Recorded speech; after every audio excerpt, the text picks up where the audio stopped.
চ্যানেলে স্বাগত। স্বর্ণকারের সোহাগা নাম শুনেছ? সোনায় সোহাগা বা জমিতে ব্যবহার করা হয় যে সোহাগা সার হিসাবে, এই যৌগটা কিন্তু বোরন ঘটিত। আর আগের ক্লাসে আমরা গ্রুপ 13 মৌলের রাসায়নিক ধর্মগুলো নিয়ে আলোচনা করেছি। আজকে গ্রুপ 13 পরিবারের প্রথম সদস্য যে বোরন, সে বোরনের কিছু অস্বাভাবিক আচরণ নিয়ে কথা বলবো। আর বোরন ঘটিত যৌগ সোহাগা বা বোরাক্সের প্রস্তুতি, বিভিন্ন ধর্ম নিয়ে কথা বলবো।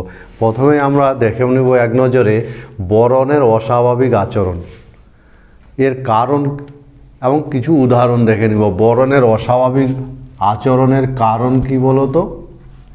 কেন অস্বাভাবিক আচরণ করে? গ্রুপের অন্যান্য সদস্যের তুলনায় বোরন কিন্তু বেশ কিছু অস্বাভাবিক আচরণ করে।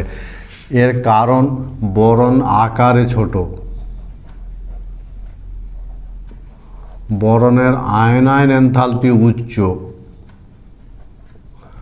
আয়নায়ন এনথালপি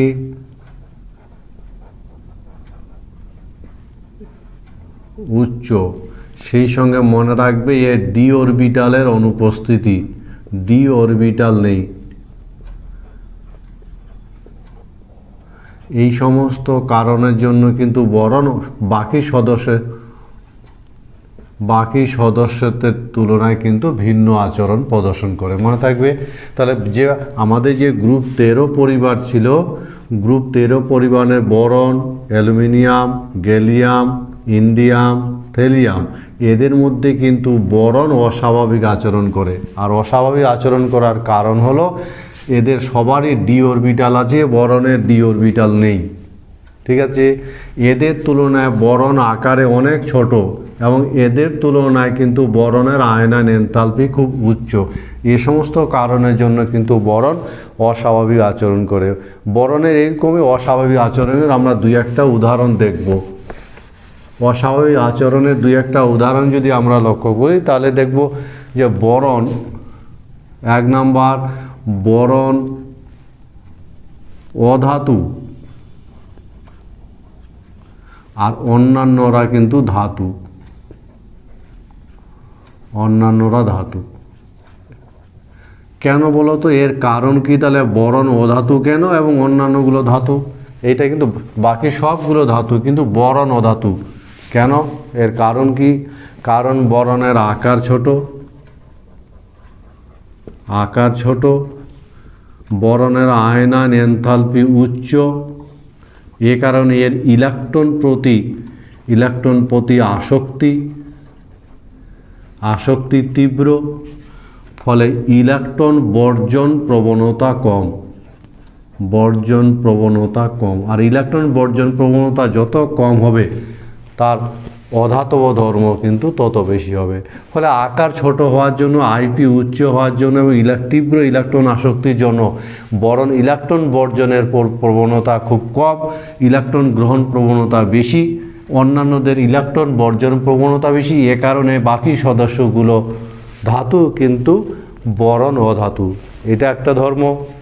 আমরা আরও যদি দেখি বাকি সদস্যের তুলনায় বোরন ভিন্ন আচরণ করে, আরেকটা উদাহরণের কথা যদি বলি তাহলে আমরা দেখব যেমন বোরনের সর্বোচ্চ সমযোজ্যতা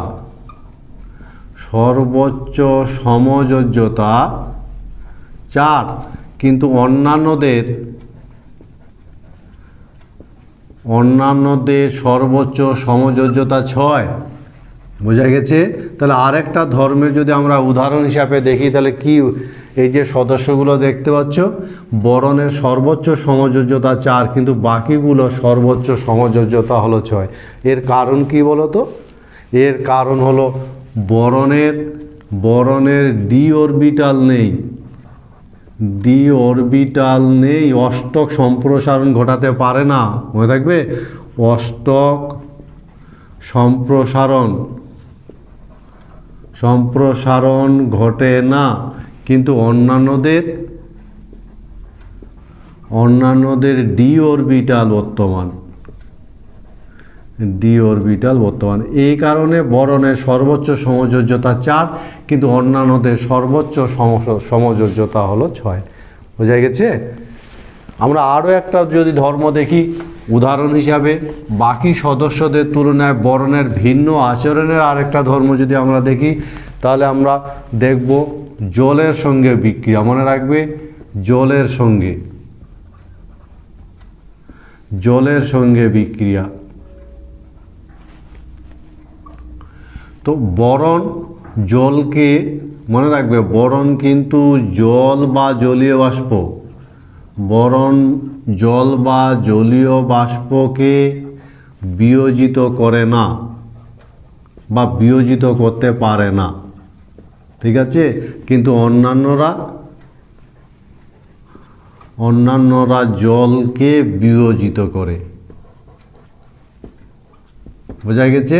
এই হলো আর একটা ধর্ম, জলের সঙ্গে বিক্রিয়া। ফলে গ্রুপ 13 যে সদস্যগুলো আছে এদের মধ্যে বরণ জল বা জলীয় বাষ্পকে বিয়োজিত করতে পারে না, কিন্তু বাকি সদস্যগুলো বিয়োজিত করতে পারে। এভাবে বেশ কিছু ধর্মের আমরা উদাহরণ দিতে পারি যেখানে বরণ কিন্তু একই সদস্যের বাকি যে একই পরিবারের যে বাকি সদস্যগুলো আছে তাদের সঙ্গে কিন্তু ভিন্ন আচরণ করে। আমরা এক নজরে এরকম ছোট ছোট দুই একটা ধর্ম দেখে নেওয়ার চেষ্টা করব। যেমন বরণ আর এই পরিবারের অন্যান্য সদস্যগুলোর মধ্যে একটু পার্থক্য যদি আমরা দেখে নিই। অন্যান্য সদস্য একই পরিবার, বোঝা গেছে? এরকম আমরা যদি দুই একটা ধর্ম দেখে নেওয়ার চেষ্টা করি, যেমন বরণ জলে পজিটিভ আয়ন গঠন করে না, অন্যান্যগুলো গঠন করে। বোঝা গেছে? এরকম ছোট ছোট পার্থক্যগুলো আমরা এক নজরে একটু দেখে নেওয়ার চেষ্টা করব। যেমন বরণের যে ট্রাইহ্যালাইডগুলো মনোমার, কিন্তু এদের ট্রাইহ্যালাইডগুলো ডাইমার। মনে থাকবে? তাহলে বরণের ট্রাইহ্যালাইডগুলো মনোমার, কিন্তু অন্যান্য সদস্যের ট্রাইহ্যালাইডগুলো হলো ডাইমার।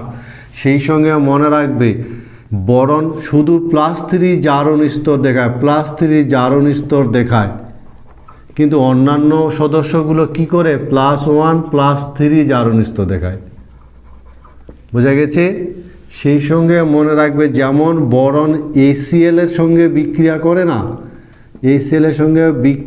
করে না, কিন্তু এরা কি করে HCl এর সঙ্গে বিক্রিয়া করে। এরকম বেশ কিছু পার্থক্য কিন্তু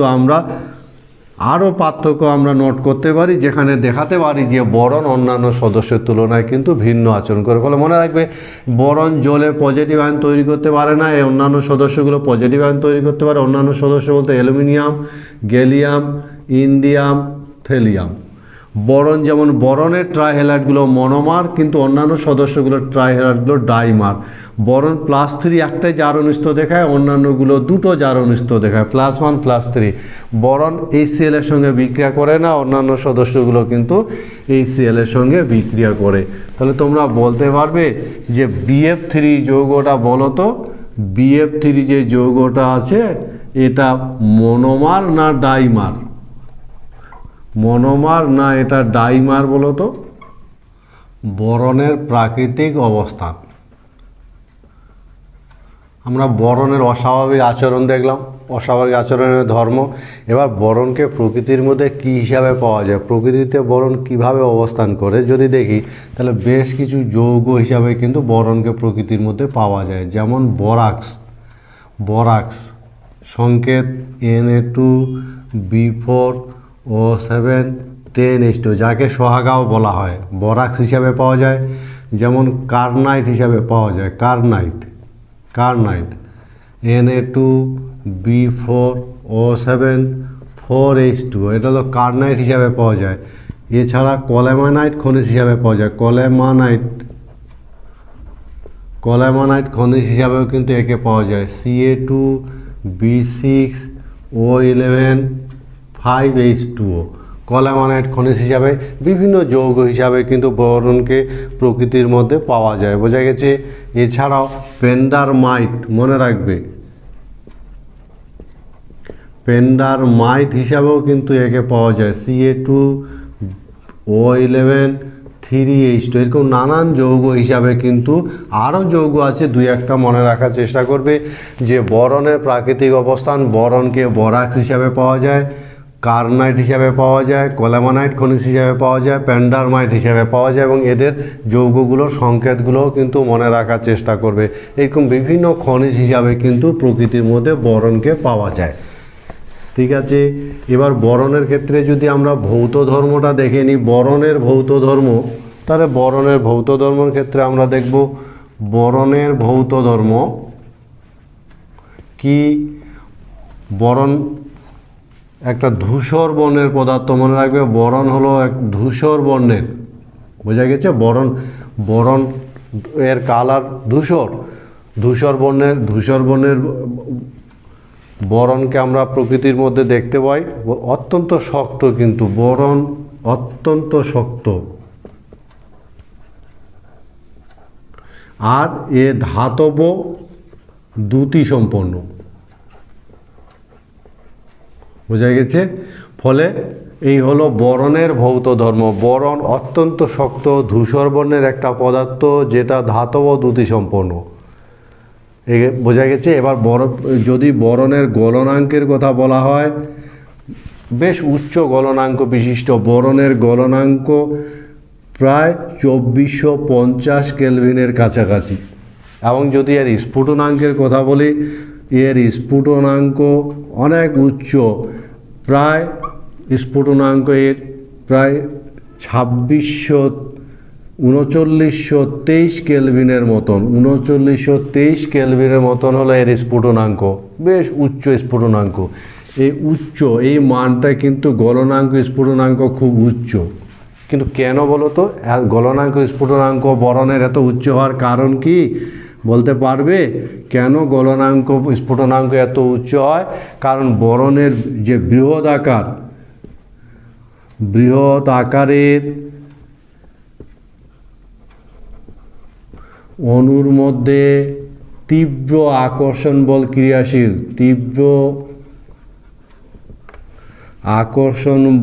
ক্রিয়াশীল, আর এর কি হয় যে কেলাস গঠন খুব দৃঢ় হয়, বোঝা গেছে। বিশাল আকারের যে কেলাসীয় গঠন, সেই কেলাসীয় গঠনটা খুব দৃঢ় হয়। আর বিশাল আকারের অণুর মধ্যে যে আকর্ষণ বল, আন্তরাণবিক আকর্ষণ বল কিন্তু খুব তীব্র হয়। এ কারণে এর গলনাঙ্ক এবং স্ফুটনাঙ্ক উচ্চ হয়। আমরা বোরনকে প্রকৃতির মধ্যে দুটো রূপভেদে দেখতে পাই। বোরনের দুটো রূপভেদ আছে, বোরনের দুটি রূপভেদ আমরা পাই, দুটি রূপভেদে পাওয়া যায়, একটা নিয়তাকার আর একটা অনিয়তাকার। নিয়তাকার ও অনিয়তাকার, এই দুটো রূপভেদ বোরনকে পাওয়া যায়, বোঝা গেছে। দুটো নিয়তাকার রূপ, একটা নিয়তাকার আর একটা অনিয়তাকার, এই দুটো রূপভেদ কিন্তু বোরনের বর্তমান। ফলে এখান থেকে নিশ্চয়ই বোঝা গেছে বোরনের ভৌত ধর্ম ধূসর বর্ণের, অত্যন্ত শক্ত ধাতব দ্যুতি সম্পন্ন, এবং এর গলনাঙ্ক প্রায় 2450 কেলভিন, স্ফুটনাঙ্ক 3923 কেলভিন। আর এত উচ্চ হওয়ার কারণ হলো বৃহৎ আকারের অণুগুলোর মধ্যে তীব্র আকর্ষণ বল কাজ করে, আর কেলাস গঠন খুব দৃঢ় হয়। এবং একে দুটো রূপভেদে আমরা প্রকৃতির মধ্যে পাই, নিয়তাকার আর অনিয়তাকার। এবার আমরা এক নজরে দেখে নেব নিয়তাকার আর অনিয়তাকার রূপভেদের বিভিন্ন ধর্মগুলো।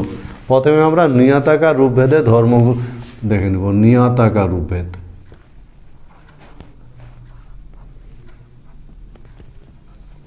নিয়তাকার রূপভেদের রাসায়নিক ধর্ম। তো নিয়তাকার রূপভেদের যদি রাসায়নিক ধর্মগুলোর কথা বলা হয়, তো নিয়তাকার রূপভেদ রাসায়নিকভাবে একদম নিষ্ক্রিয় প্রকৃতির। অ্যাসিড, ক্ষার কোনো কিছুর সাথেই প্রায় বিক্রিয়া করে না।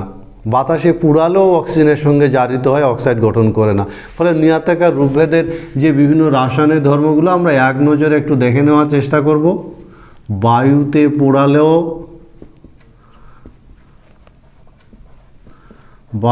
পোড়ালে O2 দ্বারা জারিত হয় না, অর্থাৎ অক্সিজেনের সঙ্গে বিক্রিয়া করে না। মনে থাকবে কথাটা, এই বায়ুতে পোড়ালেও বিক্রিয়া করবে না। এটা যেমন HF বা HCl এর সঙ্গে বিক্রিয়া করে না। বোঝা গেছে? সেই সঙ্গে মনে রাখবে যেমন গাঢ় H2SO4 বা গাঢ় নাইট্রিক অ্যাসিড এর সঙ্গেও বিক্রিয়া করে না, গাঢ় নাইট্রিক অ্যাসিডের সঙ্গে বিক্রিয়া করে না, নিষ্ক্রিয় প্রকৃতির বিক্রিয়া এদের সাথে কিন্তু বিক্রিয়া করে না। মনে থাকবে যে নিয়তাকার যে রূপভেদের কথা বলা হচ্ছে, সে নিয়তাকার রূপভেদ কিন্তু এদের সাথে বিক্রিয়া করে না। একথা বোঝা গেছে? আবার মনে রাখবে কি সোডিয়াম কার্বনেট ও সোডিয়াম নাইট্রেট মিশ্রণের সঙ্গে উচ্চ উষ্ণতায় বিক্রিয়া করে, একমাত্র এই জায়গাটাতে এসে বিক্রিয়া করে। যেমন বরন Ca3 + NaNO3 বরেট তৈরি করে, সোডিয়াম বরেট।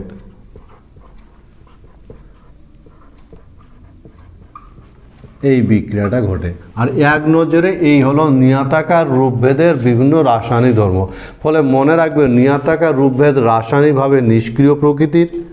মনে থাকবে এটা বায়ুতে পোড়ালেও অক্সিজেন দ্বারা জারিত হয় না, HCl বা HF এর সঙ্গে বিক্রিয়া করে না, গাঢ় সালফুরিক অ্যাসিড বা নাইট্রিক অ্যাসিডের সঙ্গেও বিক্রিয়া করে না, সোডিয়াম কার্বনেট এবং সোডিয়াম নাইট্রেট মিশ্রণের সঙ্গে বিক্রিয়া করে এই বরেট লবণ তৈরি করে, বরেট গঠন করে। মনে থাকবে কথাটা? তাহলে তোমরা বলতে পারবে, বলো তো যে বরনের সাথে যদি HCl এর বিক্রিয়া ঘটায় তাহলে কি উৎপন্ন হবে? অনিয়তাকার রূপভেদের রাসায়নিক ধর্ম। আমরা দেখলাম নিয়তাকার রূপভেদ প্রায় নিষ্ক্রিয় প্রকৃতির, অ্যাসিড, ক্ষার, বায়ুর, অক্সিজেন কোনো কিছুর সাথেই বিক্রিয়া করে না। কিন্তু অনিয়তাকার রূপভেদ বেশ সক্রিয় এবং অ্যাসিড, ক্ষার, ধাতু সবার সঙ্গে প্রায় বিক্রিয়া করে বিভিন্ন ধরনের যৌগ তৈরি করে। আমরা এক নজরে অনিয়তাকার রূপভেদের বিভিন্ন ধর্মগুলো একটু দেখে নেব, রাসায়নিক ধর্মগুলো। প্রথমে বায়ুর সঙ্গে বিক্রিয়া। আমরা বায়ুর সঙ্গে যদি অনিয়তাকার রূপভেদের বিক্রিয়া দেখি তাহলে মনে রাখবে প্রায় 973 কেলভিন উষ্ণতায় বিক্রিয়া করে। মনে থাকবে 973 কেলভিন উষ্ণতায় বিক্রিয়া করে। যেমন বোরন অক্সিজেনের সঙ্গে বিক্রিয়া করে বোরন ট্রাইঅক্সাইড তৈরি করে, নাইট্রোজেন বোরনের সঙ্গে বিক্রিয়া করে বোরন নাইট্রাইট তৈরি করে। এই হলো বায়ুর সঙ্গে বরনের বিক্রিয়া। মনে থাকবে? তাহলে মনে রাখবে অনিয়তাকার বরন কিন্তু রাসায়নিকভাবে সক্রিয় হয় এবং বেশ উচ্চ উষ্ণতায় বায়ুর অক্সিজেনের সঙ্গে বরন বিক্রিয়া করে, যেমন অক্সিজেনের সঙ্গে বিক্রিয়া করে বোরন ট্রাইঅক্সাইড তৈরি করে আর নাইট্রোজেনের সঙ্গে বিক্রিয়া করে বোরন নাইট্রেট তৈরি করে। এই হলো বায়ুর সঙ্গে বিক্রিয়া। আমরা চলে যাব 2 নম্বর ক্ষারের সঙ্গে বিক্রিয়া। অনিয়তাকার ক্ষারের সঙ্গেও বিক্রিয়া করে, ক্ষারের সঙ্গে বিক্রিয়া করে প্রায় 773 কেলভিন উষ্ণতায়। আর কি তৈরি করে? বরেট লবণ তৈরি করে, বরেট লবণ আর হাইড্রোজেন উৎপন্ন করে। মনে থাকবে? তাহলে ক্ষারের সঙ্গে বিক্রিয়া কি উৎপন্ন হয়? বরেট লবণ আর হাইড্রোজেন, প্রায় 773 কেলভিন উষ্ণতায় বিক্রিয়াটা ঘটে। যেমন বরনের সাথে সোডিয়াম হাইড্রোক্সাইডের বিক্রিয়ায় তৈরি হয় সোডিয়াম বরেট আর হাইড্রোজেন। এই হলো ক্ষারের সাথে বিক্রিয়া। সুতরাং রাসায়নিকভাবে অনিয়তাকার রূপভেদ সক্রিয়, বাতাসের অক্সিজেনের সঙ্গে বিক্রিয়া করে, নাইট্রোজেনের সঙ্গে বিক্রিয়া করে, ক্ষারের সঙ্গে বিক্রিয়া করে। আমরা যদি 3 নাম্বার দেখি, অ্যাসিডের সঙ্গেও বিক্রিয়া করে, অ্যাসিডের সঙ্গে বিক্রিয়া। বরন কিন্তু অ্যাসিডের সঙ্গেও বিক্রিয়া করে এবং মনে রাখবে অ্যাসিডের সঙ্গে বিক্রিয়া করে এ কিন্তু বোরিক অ্যাসিড উৎপন্ন করে, H3BO3 উৎপন্ন করে। মনে থাকবে? কিন্তু HCl এর সঙ্গে বিক্রিয়া করে না, HCl এর সঙ্গে বিক্রিয়া করে না। বোঝা গেছে? এবং এক্ষেত্রে কিন্তু সালফেট বা নাইট্রেট উৎপন্ন করে না। মনে থাকবে কি? সালফেট নাইট্রেট গঠন করে না। এই হলো বরণের বিক্রিয়া। আমরা তাহলে বরণের যদি অ্যাসিডের সঙ্গে বিক্রিয়াগুলো মনে থাকবে, নিশ্চয়ই সহজ আছে বিক্রিয়াগুলো, পারবে তো? মনে থাকবে, সহজ আছে না? ভালো করে মনে রাখবে। যেমন অ্যাসিডের সঙ্গে বিক্রিয়া, বরণের সাথে যদি গাঢ় সালফুরিক অ্যাসিডের বিক্রিয়া ঘটানো যায় তাহলে কি তৈরি হবে? বোরিক অ্যাসিড উৎপন্ন হবে, H3BO3, আর সালফার ডাইঅক্সাইড উৎপন্ন হবে। ঠিক তেমনি নাইট্রিক অ্যাসিডের সঙ্গে যদি বিক্রিয়া ঘটানো যায়, নাইট্রিক অ্যাসিডের সঙ্গে বিক্রিয়া, তাহলে কি হবে বলো তো? নিজেরাই বলতে পারবে। নাইট্রিক অ্যাসিডের সঙ্গে বিক্রিয়া ঘটালে বোরিক অ্যাসিড উৎপন্ন হবে, আর কি হবে? বরণ বোরিক অ্যাসিডে জারিত হবে, নাইট্রিক অ্যাসিড NO2-তে বিজারিত হবে। এই হলো অ্যাসিডের সঙ্গে বরণের বিক্রিয়া। ফলে অনিয়তাকার বরণ রাসায়নিকভাবে সক্রিয়। বায়ুর অক্সিজেন নাইট্রোজেনের সঙ্গে বিক্রিয়া করে, ক্ষারের সঙ্গে বিক্রিয়া করে। এইমাত্র আমরা দেখলাম অ্যাসিডের সঙ্গে বিক্রিয়া করে। সেই সঙ্গে আমরা দেখব এ ধাতুর সঙ্গেও বিক্রিয়া করে। অনিয়তাকার বরণ ধাতুর সঙ্গেও বিক্রিয়া করে। ধাতুর সঙ্গে বিক্রিয়া, ধাতুর সঙ্গে বিক্রিয়ায় ধাতব বরাইড গঠন করে। ধাতব বরাইড, ধাতব বরাইড গঠন করে। এবং এই ধাতব বরাইডগুলো অত্যন্ত শক্ত,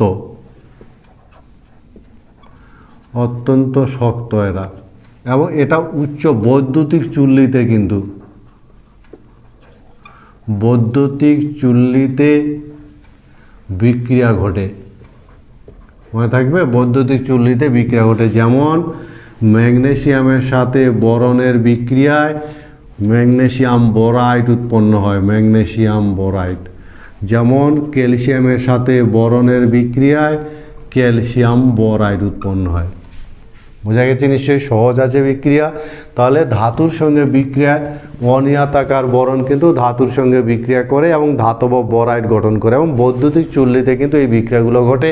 এবং ধাতব বরাইডগুলো কিন্তু অত্যন্ত শক্ত প্রকৃতির যৌগ। মনে থাকবে, এই হলো ধাতুর সঙ্গে বিক্রিয়া। আমরা যদি হ্যালোজেনের সাথেও কিন্তু বিক্রিয়া করে, বরণ কিন্তু হ্যালোজেনের সঙ্গেও বিক্রিয়া করে। হ্যালোজেনের সঙ্গে, হ্যালোজেনের ক্লোরিন ফ্লোরিন ব্রোমিনের সঙ্গে যদি বিক্রিয়া দেখি তাহলে মনে রাখবে ফ্লোরিনের সঙ্গে বিক্রিয়ায়, ফ্লোরিনের সঙ্গে বিক্রিয়ায় মনে রাখবে আগুন ধরে যায়। আগুন ধরে। আর উচ্চ উষ্ণতায় Cl2-র সঙ্গে বিক্রিয়া করে। বোঝা গেছে? তাহলে ফ্লোরিনের সঙ্গে বিক্রিয়ায় জ্বলে যায়, আগুন ধরে যায়। আর ক্লোরিনের সঙ্গে উচ্চ উষ্ণতা বিক্রিয়া করে। যেমন বরণ ফ্লোরিনের সঙ্গে বিক্রিয়া করে এবং BF3 গঠন করে। বরণ যেমন ক্লোরিনের সঙ্গে উচ্চ উষ্ণতায় বিক্রিয়া করে BCl3 গঠন করে। এই হলো হ্যালোজেনের সঙ্গে অনিয়তাকার বরণের বিক্রিয়া ঘটে। এর মধ্যে BCl3টা একটু নোটবুক দিয়ে মনে রাখবে। BCl3 জলে আর্দ্র বিশ্লেষিত হয়। জলে আর্দ্র বিশ্লেষিত হয় বোরিক অ্যাসিড আর HCl উৎপন্ন করে।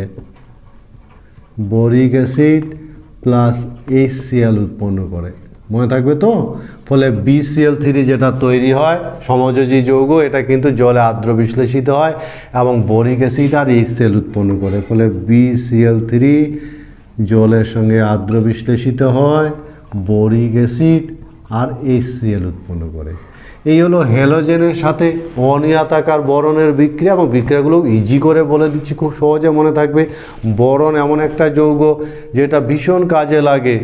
আমাদের অত পরিচিতি না হলো এর ব্যবহারটা যদি আমরা দেখি, বেশ কিছু কাজে কিন্তু বরণ আমরা ব্যবহার করে থাকি। আমরা শেষে ব্যবহারটাতে দেখব বেশ কিছু জায়গায় কিন্তু বরণের ব্যবহার আছে। আমরা বিভিন্ন অনিয়তাকার বরণের রাসায়নিক বিক্রিয়াগুলো হ্যালোজেনের সাথে দেখব। আমরা পরের বিক্রিয়া দেখব, এ কিন্তু কার্বনের সঙ্গেও বিক্রিয়া করে। কার্বনের সঙ্গে বিক্রিয়া করে এবং বৈদ্যুতিক চুল্লিতে কিন্তু। মনে থাকবে, বৈদ্যুতিক চুল্লিতে এই কার্বনের সঙ্গে বিক্রিয়া ঘটে। মনে থাকবে।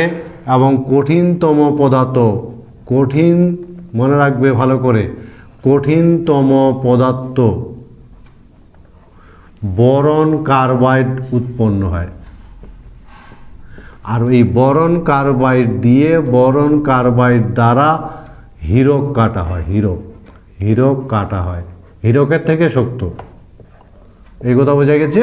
ফলে এই হলো কার্বনের সঙ্গে বৈদ্যুতিক চুল্লিতে যদি অনিয়তাকার বোরনকে উত্তপ্ত করা হয় তাহলে সেক্ষেত্রে কিন্তু কী হবে, বোরন কার্বনের সঙ্গে বিক্রিয়া করবে এবং বোরন কার্বাইড তৈরি হয়। এছাড়াও অন্যভাবে আরেকটা পদ্ধতি আছে যেখানে আমরা B2O3 সঙ্গে, মনে রাখবে B2O3 সঙ্গে যদি কার্বনের বিক্রিয়া ঘটায় প্রায় 2773 কেলভিন উষ্ণতায় বৈদ্যুতিক চুল্লি, তাহলে সেক্ষেত্রেও কিন্তু কি হয়, বোরন কার্বাইড উৎপন্ন হয়। এই কথা বোঝা গেছে। এইভাবেও কিন্তু আমরা বোরন কার্বাইড তৈরি করতে পারি এবং বোরন কার্বাইড হলো কঠিনতম পদার্থ। এটা এতটাই শক্ত যে এটা দিয়ে কিন্তু হীরকও কাটা যায়। হীরক কাটা হয় বোরন কার্বাইড দিয়ে। মনে থাকবে, এই হলো কার্বনের সঙ্গে অনিয়তাকার রূপভেদের বিক্রিয়ায় পৃথিবীর মধ্যে কঠিনতম যৌগটা কিন্তু আমরা বোরন কার্বাইড জানতে পারলাম। সেই সঙ্গে আমরা যদি পরের বিক্রিয়া দেখি, বোরনের বিজারণ ধর্ম। বোরনের কিন্তু বিজারণ ধর্ম বর্তমান আছে, বিজারণ ধর্ম। যেমন এ কী করে, সিলিকন ডাইঅক্সাইডকে সিলিকনে ও কার্বন ডাইঅক্সাইডকে কার্বন এ বিজারিত করে। মনে থাকবে। ফলে বোরন কি করে, সিলিকন ডাইঅক্সাইডকে সিলিকনে এবং কার্বন ডাইঅক্সাইডকে কার্বনে বিজারিত করে। বোরন সিলিকন ডাইঅক্সাইডকে সিলিকনে বিজারিত করবে আর নিজে বোরন ডাইঅক্সাইডে জারিত হয়। সেই সঙ্গে এ কী করে, কার্বন ডাইঅক্সাইডকেও কার্বনে বিজারিত করে আর নিজে বোরন ডাইঅক্সাইডে জারিত। এই হলো এর বিজারণ ধর্ম। আর এই হলো 7 ধরনের ধর্ম নিয়ে আমরা কথা বললাম। অনিয়তাকার রূপভেদ বায়ুর অক্সিজেনের সঙ্গে বিক্রিয়া করে, নাইট্রোজেনের সঙ্গে বিক্রিয়া করে, ক্ষারের সঙ্গে, অ্যাসিডের সঙ্গে বিক্রিয়া করে, ধাতুর সঙ্গে বিক্রিয়া করে ধাতব বোরাইড গঠন করে, হ্যালোজেনগুলোর সঙ্গে বিক্রিয়া করে ট্রাইহ্যালাইড গঠন করে, ফ্লোরিনের সঙ্গে বিক্রিয়ায় আগুন ধরে যায়। সেই সঙ্গে এরা কার্বনের সঙ্গে বিক্রিয়া কঠিনতম যৌগটা গঠন করে।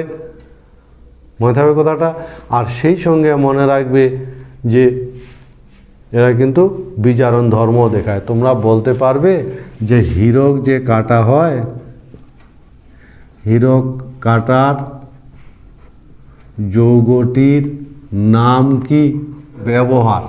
আমরা যে বোরনটার প্রাকৃতিক অবস্থান, বিভিন্ন ধরনের ভৌত রাসায়নিক ধর্ম নিয়ে আলোচনা করলাম। এই বোরন কি কাজে লাগে বলো তো?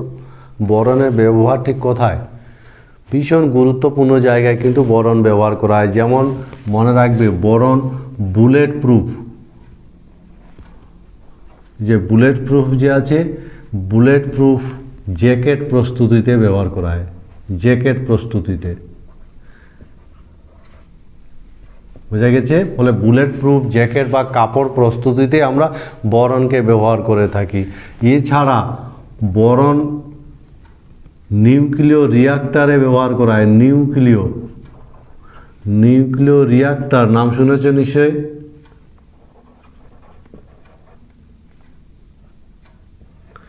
নিউক্লিয় রিয়াক্টরে কন্ট্রোল রড হিসাবে ব্যবহার করা হয়। কন্ট্রোল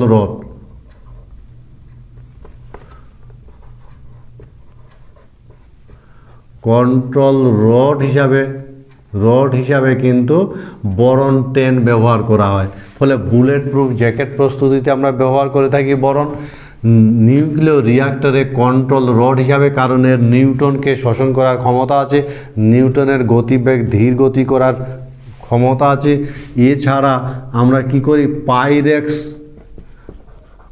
পাইরেক্স গ্লাস তাপ সহ্য করতে পারে, এরকম তাপ সহ্যকারী পাইরেক্স গ্লাস প্রস্তুতিতে ব্যবহার করা হয়। গ্লাস প্রস্তুতিতে ব্যবহার করি, বোঝা গেছে। এছাড়া বোরনকে কিন্তু কি করা হয়, বোরনের জীবাণুনাশক ধর্ম আছে। ফলে জীবাণুনাশক সাবান প্রস্তুতিতে ব্যবহার করা হয়। জীবাণুনাশক সাবান প্রস্তুতিতে আমরা বিভিন্ন জায়গায় কিন্তু এর ব্যবহার আছে, আমরা দুই একটা করে ব্যবহার মনে রাখার চেষ্টা করব। এছাড়া বিভিন্ন ওষুধ প্রস্তুতিতেও কিন্তু একে ব্যবহার করে থাকি। ফলে বোরনের ব্যবহার বুলেট প্রুফ জ্যাকেট প্রস্তুতিতে বা কাপড় প্রস্তুতিতে ব্যবহার করা হয়। সেই সঙ্গে মনে রাখবে নিউক্লিয় রিঅ্যাক্টরে কন্ট্রোল রড হিসাবে ব্যবহার করা হয়। এখানে বোরন 10 যে আইসোটোপ আছে এই আইসোটোপটা কিন্তু ব্যবহার করে থাকি। এছাড়া পাইরেক্স গ্লাস তাপ সহ্য করতে পারে এরকম গ্লাস তৈরিতে আমরা ব্যবহার করে থাকি, কাঁচ প্রস্তুতিতে ব্যবহার করা হয়। এছাড়া জীবাণুনাশক সাবান তথা জীবাণুনাশক ওষুধ তৈরিতে কিন্তু আমরা বোরন বিভিন্ন ধরনের ওষুধ প্রস্তুতিতে ব্যবহার করে থাকি। আমরা এবার দেখব বোরন গঠিত যৌগ। গ্রুপ 13 পরিবারের প্রথম সদস্য বোরন দ্বারা গঠিত যৌগ বোরাক্স তথা সোহাগার প্রাকৃতিক অবস্থান, বিভিন্ন ধর্ম, বিভিন্ন বিষয়গুলো নিয়ে কথা বলবো।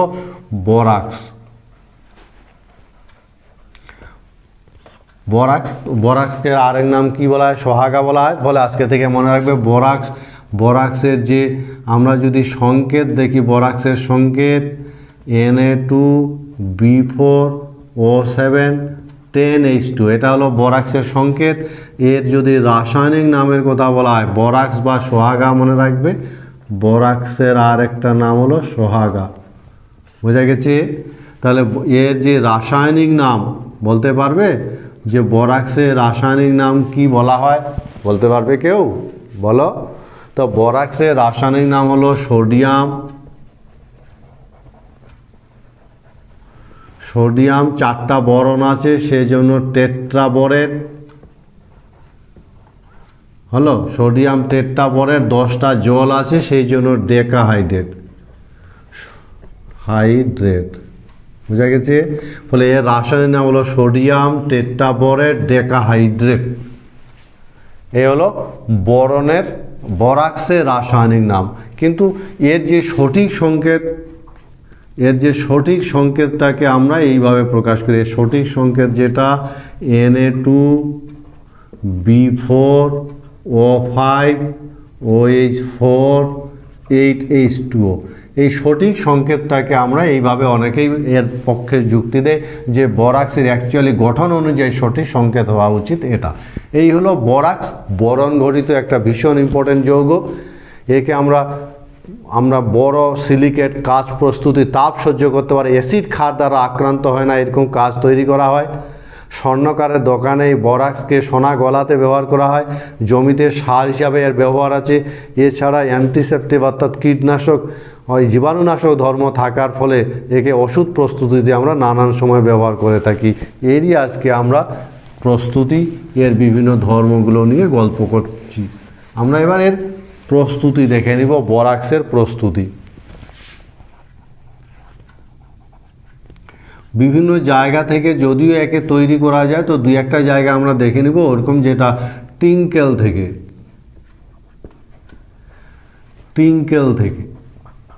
তো টিঙ্কেল কাকে বলে?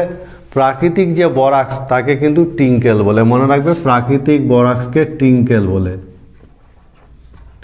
প্রাকৃতিক বোরাক্সকে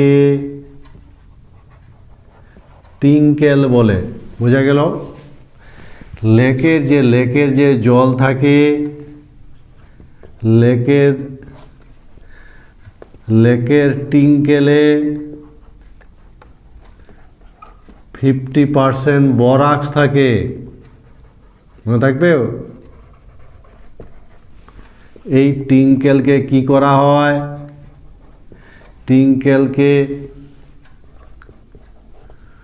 জলে দ্রবীভূত করে ফিল্টার করা হয়। বোঝা গেছে? প্রাপ্ত পরিশ্রুতকে গাঢ় করলে বোরাক্স কেলাসিত হয়।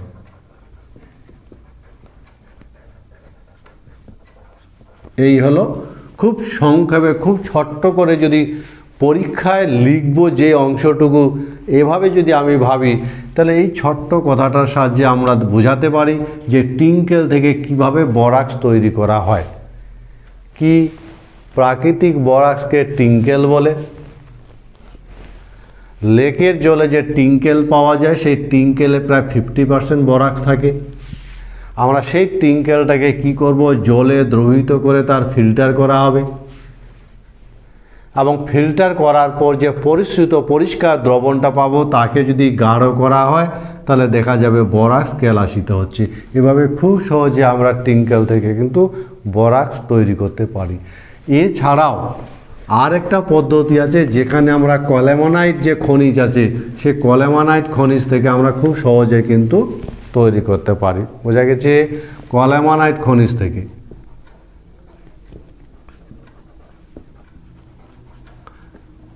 কলেমোনাইট খনিজ থেকে কিভাবে করা হবে? চূর্ণীকৃত কলেমোনাইট যে খনিজ আছে, চূর্ণীকৃত খনিজে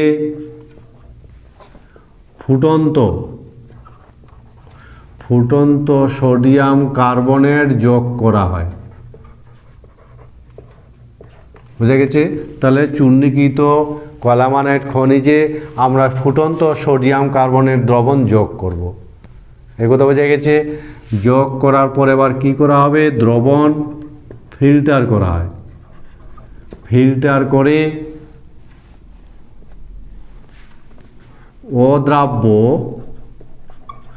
অদ্রাব্য ক্যালসিয়াম কার্বনেট পৃথক করা হয়।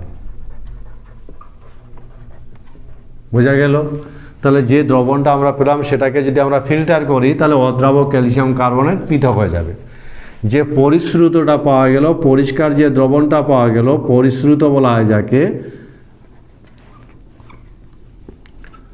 পরিশ্রুতকে যদি গাঢ় করা হয়, গাঢ় করলে বোরাক্স কেলাসিত হয়। বোরাক্স কেলাসিত হয়। এইভাবে খুব সংক্ষেপে আমরা কলেমোনাইট খনিজ থেকে মাত্র 3টা লাইন লিখলেই পরীক্ষায় কিন্তু খুব ভালো একটা উত্তর হবে এবং আমরা খুব সহজে কিন্তু কলেমোনাইট খনিজ থেকে বোরাক্স এইভাবে তৈরি করতে পারি। প্রথমে আমরা কি করব? চূর্ণীকৃত কলেমোনাইট খনিজের সাথে ফুটন্ত সোডিয়াম কার্বনেট দ্রবণ যোগ করব।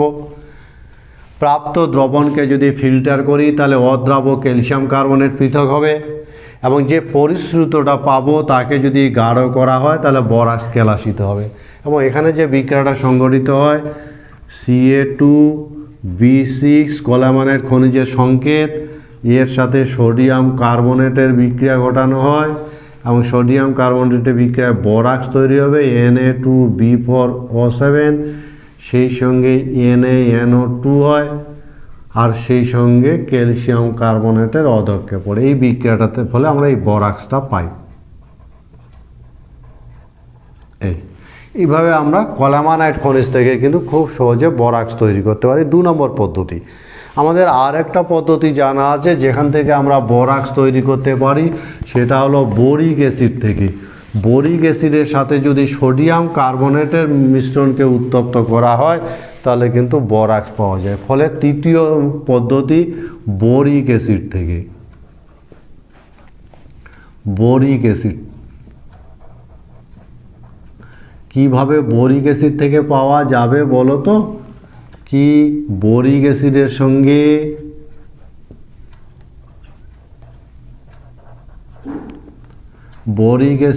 সঙ্গে সোডিয়াম কার্বনেট দ্রবণ উত্তপ্ত করা হয়। এ কথা বোঝা গেছে? এবং দ্রবণকে গাঢ় করলে বোরাক্স কেলাসিত হয়।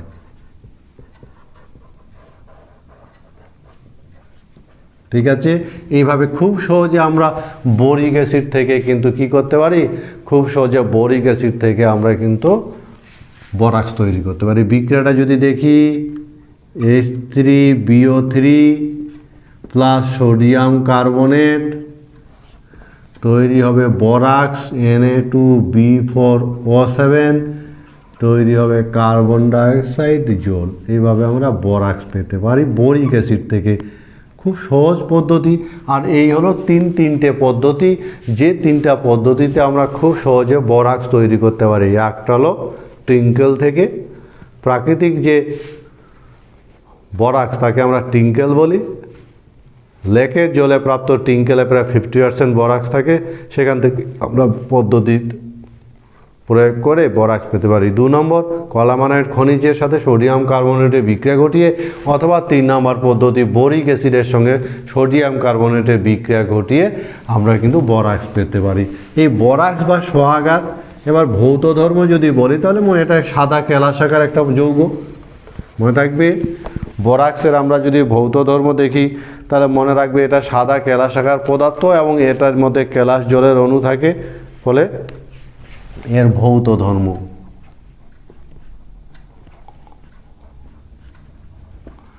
কি ভৌত ধর্ম? এটা সাদা কেলাসাকার, ঠিক আছে। 1 নাম্বার, এটা সাদা কেলাসাকার পদার্থ, এটা ঠান্ডা জলে কম দ্রাব্য, ঠান্ডা জলে কম দ্রাব্য, আর এটা গরম জলে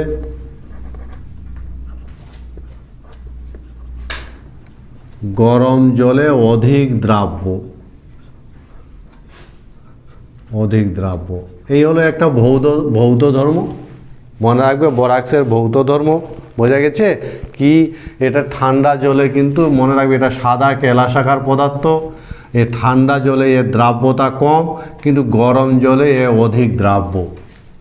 এবার এর যদি রাসায়নিক ধর্মগুলো দেখি, বরাক্স বেশ কিছু রাসায়নিক ধর্ম আছে, আমরা বরাক্সের এক নজরে রাসায়নিক ধর্মগুলো দেখে নিব। বরাক্সের রাসায়নিক ধর্ম,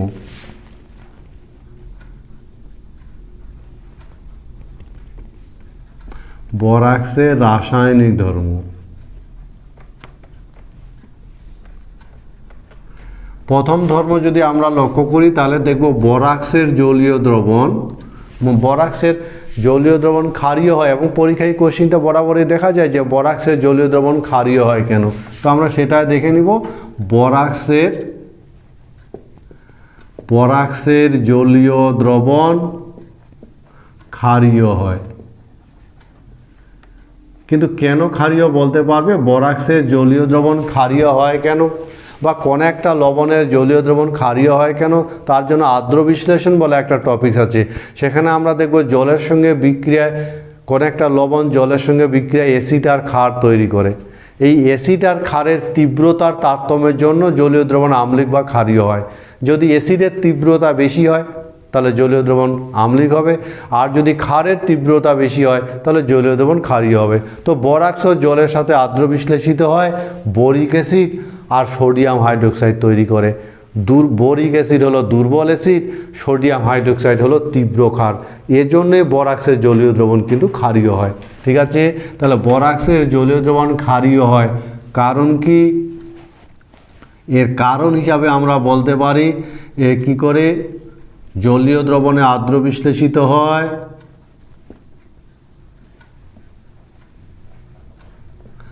আর্দ্র বিশ্লেষিত হয় মৃদু অ্যাসিড, বোরিক অ্যাসিড উৎপন্ন করে ও তীব্র ক্ষার সোডিয়াম হাইড্রোক্সাইড উৎপন্ন করে। সে কারণে যেহেতু তীব্র সোডিয়াম হাইড্রোক্সাইড উৎপন্ন করে সেই জন্য এর জলীয় দ্রবণ ক্ষারীয় হয়। যেমন বিক্রিয়াটা যদি দেখি Na2B4O7 প্লাস H2O বিক্রিয়া করে এ তৈরি করে boric acid H3BO3 plus sodium hydroxide. Boric অ্যাসিডটা মৃদু আর এটা হলো তীব্র। যেহেতু ক্ষারটা তীব্র সে কারণে এর জলীয় দ্রবণ কিন্তু কি হয়? জলীয় দ্রবণ ক্ষারীয় হয়। মনে থাকবে, এ কারণে আমরা বলে থাকি বরাক্সের জলীয় দ্রবণ ক্ষারীয়। সেই সঙ্গে এখানে নোটবুক দিয়ে একটা তথ্য মনে রাখার চেষ্টা করবে যে বরাক্সের জলীয় দ্রবণ দেখবে, যেমন এখানে যদি বরাক্সের জলীয় দ্রবণ আমি যদি ধরে নিই এর মধ্যে বরাক্সের জলীয় দ্রবণ আছে, বরাক্স আছে, বোঝা গেছে? বরাক্সের জলীয় দ্রবণ, এই বরাক্সের জলীয় দ্রবণে যদি আমরা কি করি? ফেনফথলিন যুক্ত করি। ফেনফথলিন যুক্ত করলে কিন্তু এটা গোলাপি লাল হয়। গোলাপি লাল হবে। বোঝা গেছে? তাহলে বোরাক্সের জলীয় দ্রবণে যদি ফেনফথলিন যুক্ত করা হয় তাহলে গোলাপি লাল হয়। এরপরে যদি এর ক্ষেত্রে আমরা আবার গ্লিসারল যুক্ত করি, গ্লিসারল যুক্ত করলে সেক্ষেত্রে কিন্তু তখন কী হয়ে যাবে? বর্ণহীন হয়ে যায়। এই লাল বর্ণটা বর্ণহীন হয় যদি ফেনফথলিনের পর গ্লিসারল যুক্ত করা যায়। ঘটনাটা বুঝাতে পারলাম এক্সপেরিমেন্টটা। বোরাক্সের জলীয় দ্রবণ যদি আমরা ফেনফথলিন যুক্ত করি তাহলে গোলাপি লাল হবে। আবার সেই গোলাপি লাল দ্রবণে যদি আমরা গ্লিসারল যুক্ত করি তাহলে দেখব বর্ণহীন হয়। এই ঘটনাটা ঘটে কেন বলো তো? এই ঘটনাটাকে আমরা কিভাবে ব্যাখ্যা করতে পারি? তার জন্য মনে রাখবি, যেহেতু মনে থাকবে কথাটা, তাহলে বোরাক্সের জলীয় দ্রবণে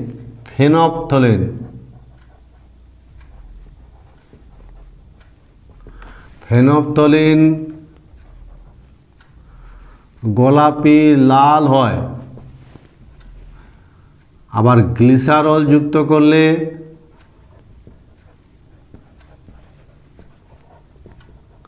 বর্ণহীন হয়, তাই কি না? এর কারণ কি? এর কারণ হিসাবে আমরা বলতে পারি কি বলতো, যেহেতু বোরাক্সের জলীয় দ্রবণ ক্ষারীয়, তাই কি না বলো? বোরাক্সের জলীয় দ্রবণ ক্ষারীয়, ফলে ক্ষারীয় মাধ্যমে, মনে রাখবে, ক্ষারীয় মাধ্যমে ফেনফথলিন গোলাপি লাল হয়। সে যে কারণে লাল বর্ণ ধারণ করে, যেহেতু বোরাক্সের জলীয় দ্রবণ ক্ষারীয়, আর সেই ক্ষারীয় দ্রবণে যদি আমি ফেনফথলিন যুক্ত করি, ফেনফথলিন ক্ষারীয় মাধ্যমে গোলাপি লাল বর্ণ ধারণ করে, আর প্রশম মাধ্যমে বর্ণহীন। এবার যদি গ্লিসারল যুক্ত করা যায় তাহলে কি ঘটে? গ্লিসারল যোগ করলে সেক্ষেত্রে মনে রাখবে, গ্লিসারল যোগ করলে স্থিতিশীল, মনে রাখবে, স্থিতিশীল বা স্থায়ী, মনে রাখবে, স্থায়ী চিলেট যৌগ তৈরি হয়। চিলেট যৌগ ও H+ উৎপন্ন হয়। এটা একটা ইম্পর্টেন্ট কথা, মনে রাখবে, চিলেট যৌগ আর H+ উৎপন্ন হয়। অর্থাৎ ওই দ্রবণে যদি আমি গ্লিসারল যুক্ত করি তাহলে রাসায়নিক বিক্রিয়ার মাধ্যমে স্থায়ী জটিল চিলেট যৌগ তৈরি করে, আর সেই সঙ্গে H+ উৎপন্ন হয়। ফলে দ্রবণে কি হয়? দ্রবণে H+ আধিক্য ঘটে। আর আধিক্য ঘটলে কি হবে বলো তো? OH- আয়ন সম্পূর্ণরূপে প্রশমিত হয়। আর সম্পূর্ণ প্রশমিত হওয়ায় কি হবে? হয় দ্রবণ প্রশম হয়। আর দ্রবণ প্রশম হলে কি হবে? প্রশম দ্রবণে ফেনফথলিন বর্ণহীন হয়। এই তো ঘটনা। বোঝা গেল কি না আবার বলো তো? বোঝা গেছে? তাহলে কি বললাম বলো তো, যে বোরাক্সের জলীয় দ্রবণে ফেনফথলিন যোগ করলে গোলাপি লাল হয়, কারণ ক্ষারীয় মাধ্যমে ফেনফথলিন গোলাপি লাল বর্ণ ধারণ করে। কিন্তু সেই দ্রবণে যদি গ্লিসারল যুক্ত করা হয় তাহলে রাসায়নিক বিক্রিয়ার মাধ্যমে স্থায়ী জটিল যৌগ চিলেট যৌগ তৈরি করে, সেই সঙ্গে প্রোটন উৎপন্ন করে। ফলে দ্রবণে প্রোটনের যথেষ্ট আধিক্য ঘটায়, OH- আয়ন সম্পূর্ণরূপে প্রশমিত হয়, দ্রবণ প্রশম হয়, আর প্রশম মাধ্যমে কিন্তু ফেনফথলিন বর্ণহীন। এ কারণে কিন্তু কি ঘটে? বর্ণহীন হয়। ঠিক আছে, আমরা এবার পরের ধর্মে চলে যাব। বোরাক্সের বেশ আরও কিছু ধর্ম আছে, যেমন সালফুরিক অ্যাসিডের সঙ্গে যদি বোরাক্সের বিক্রিয়া ঘটানো যায় তাহলে সেক্ষেত্রে কিন্তু বোরিক অ্যাসিড উৎপন্ন হয়। ফলে আমরা পরের ধর্ম পড়ব সালফুরিক অ্যাসিডের সঙ্গে, H2SO4 এর সঙ্গে। তো সালফুরিক অ্যাসিডের সঙ্গে যদি বোরাক্সের বিক্রিয়া ঘটানো যায়, Na2B4O7 এর সাথে গাঢ় সালফুরিক অ্যাসিডে যদি বিক্রিয়া ঘটানো যায় তাহলে বোরিক অ্যাসিড উৎপন্ন হয়, আর সেই সঙ্গে সোডিয়াম সালফেট উৎপন্ন হয়। এই হলো সালফুরিক অ্যাসিডের সাথে যদি বোরিক অ্যাসিডের বোরাক্সের বিক্রিয়া ঘটানো যায়। মনে থাকবে। সেই সঙ্গে আরেকটা বিক্রিয়া মনে রাখবে, যদি আমরা পরের বিক্রিয়া মনে রাখবে সালফুরিক অ্যাসিড প্লাস ইথানলের সঙ্গে তো সালফুরিক অ্যাসিডের সাথে যদি ইথানলের বিক্রিয়া ঘটানো যায়, সালফুরিক ইথানলের সাথে যদি বোরাক্সের বিক্রিয়া ঘটানো যায়, প্রথম ধাপে বোরিক অ্যাসিড উৎপন্ন হয়। মনে থাকবে কথাটা। পরের ধাপে যে বোরিক অ্যাসিড উৎপন্ন হলো, এই বোরিক অ্যাসিডের সাথে ইথানলের বিক্রিয়া হয় এবং ইথানলের বিক্রিয়ায় ট্রাই ইথাইল বোরেট উৎপন্ন হয়। এই বিক্রিয়াটাকে মনে রাখবে ট্রাই ইথাইল বোরেট।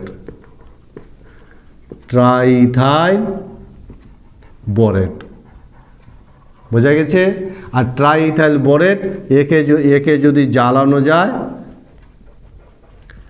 জ্বালালে কি হবে বলো তো? জ্বালালে সবুজ শিখায় জ্বলে। আর এই পরীক্ষার সাহায্যে বোরাক্স শনাক্ত করতে পারি আমরা। বোরাক্স শনাক্ত করা যায়। এই হলো সালফুরিক অ্যাসিড আর ইথানলের সঙ্গে বোরাক্সের বিক্রিয়া, ট্রাই ইথাইল বোরেট তৈরি হয়। এটা একটা এস্টার, উদ্বায়ী এস্টার। মনে থাকবে? একে জ্বালালে সবুজ শিখায় জ্বলে এবং এই পরীক্ষাটার সাহায্যে আমরা ল্যাবরেটরিতে কিন্তু বোরাক্স তথা বোরিক অ্যাসিডকে শনাক্ত করে থাকি। এবার আমরা দেখব তাপের প্রভাব। তাপ দিয়ে যদি উত্তপ্ত করা হয় তাহলে কি হবে? সেক্ষেত্রে মনে রাখবে পরের ধর্ম তাপের প্রভাব। কি হওয়া উচিত বলো তো? তাপের প্রভাব। তো মনে রাখবে যদি উত্তপ্ত করা হয় তো খইয়ের মতো ফুলে ওঠে।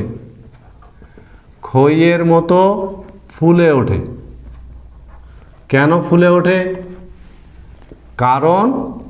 কারণ কি বলো তো? কারণ কেলাস জল বাষ্পীভূত হয়।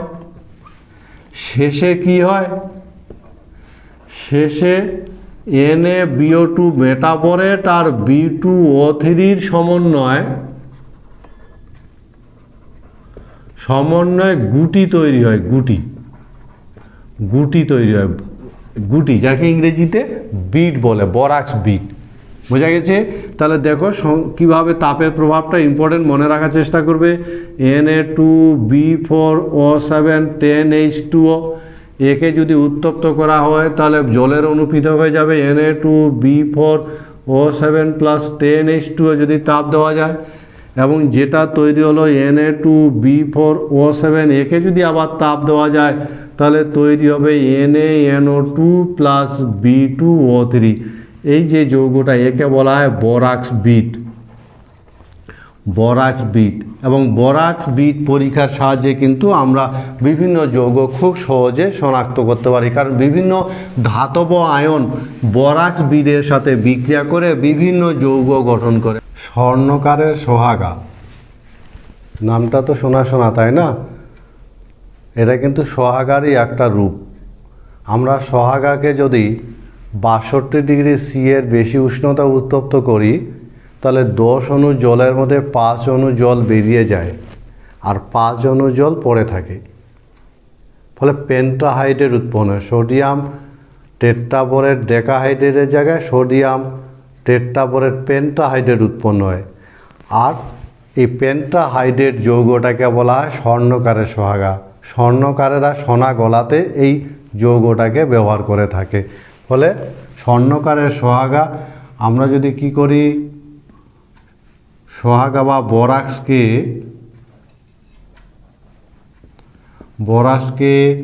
62 ডিগ্রি সি এর উপরে উত্তপ্ত করলে 5 অণু জল অপসারিত হয়।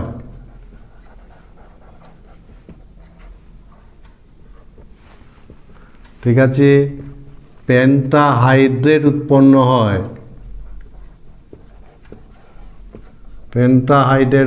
হয়। আর এই পেন্টাহাইড্রেটটাকে বলা হয় সোহাগা।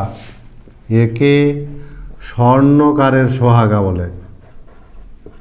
স্বর্ণকারের সোহাগা বলা হয়। মনে থাকবে স্বর্ণকারের সোহাগা, যেমন Na2B4O7 10H2O, একে যদি আমরা উত্তপ্ত করি 62 ডিগ্রি সি এর উপরে, তাহলে 5 অণু জল বাষ্পীভূত হবে, Na2B4O7 5H2O থাকবে। বোঝা গেছে? এটাকে বলা হয় স্বর্ণকারের সোহাগা, স্বর্ণকারের সোহাগা। বোঝা গেল নিশ্চয়ই?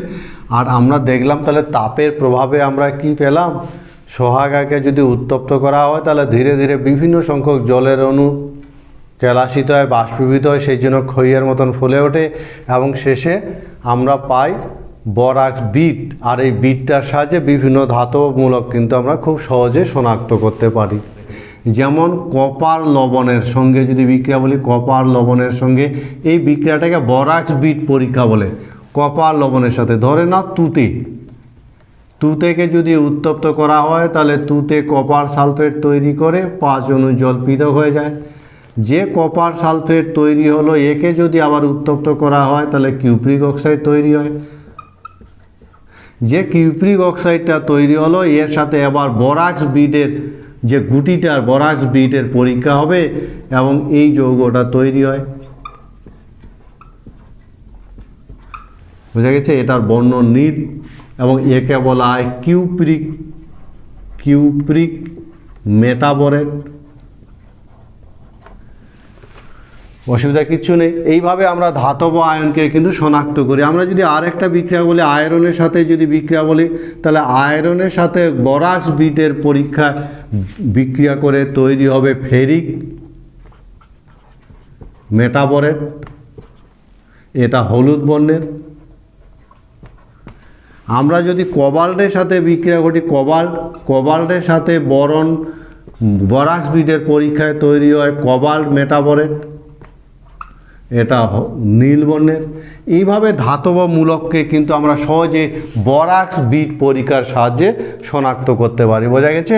মনে রাখবে বরাক্স এই পরীক্ষাটাকে বলা হয় বরাক্স বিট।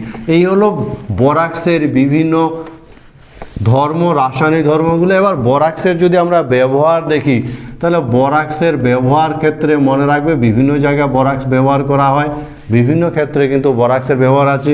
যেমন সোনা গলাতে বিগালক হিসাবে ব্যবহার করা হয়, বিগালক হিসাবে। মনে থাকবে কথাটা? সেই সঙ্গে মনে রাখবে যেমন একে সার, জমিতে সার হিসাবে ব্যবহার করা হয়, সার হিসাবে ব্যবহার করা হয়। এছাড়া বড় সিলিকেট, মনে রাখবে বড় সিলিকেট কাঁচ প্রস্তুতিতে, বড় সিলিকেট কাঁচ প্রস্তুতিতে একে যে তাপ সহ্য করতে পারে এরকম কাঁচ, বড় সিলিকেট কাঁচ প্রস্তুতিতে ব্যবহার করা হয়। এছাড়াও একে আমরা ধাতবমূলক শনাক্তকরণে ব্যবহার করি, ধাতবমূলক শনাক্তকরণে ব্যবহার করা হয়। এছাড়া খাদ্যবস্তু সংরক্ষণে ব্যবহার করা হয়, খাদ্যবস্তু সংরক্ষণ।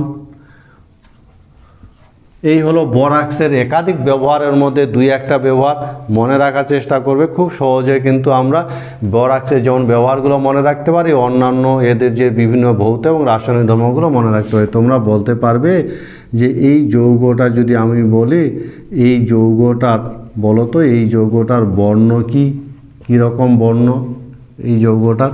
আর এই হলো আজকের আলোচনা। নিশ্চয়ই বোঝাতে সক্ষম হলাম। অন্তত বোরন এবং বরাক্স এদের প্রাকৃতিক অবস্থান, এদের বিভিন্ন ভৌত ধর্ম এবং এদের রাসায়নিক ধর্ম, গ্রুপ 13 বোরন এবং বোরন ঘটিত যৌগ ইম্পর্টেন্সের দিক দিয়ে কিন্তু খুব ইম্পর্টেন্স। যদি ক্লাসটা ভালো লাগে অবশ্যই বন্ধুদের মধ্যে শেয়ার করবে, সাবস্ক্রাইব করবে এবং পরে আমরা আবার নতুন বিষয় নিয়ে পরে ক্লাসে আসবো। আজকে এখানে শেষ করছি।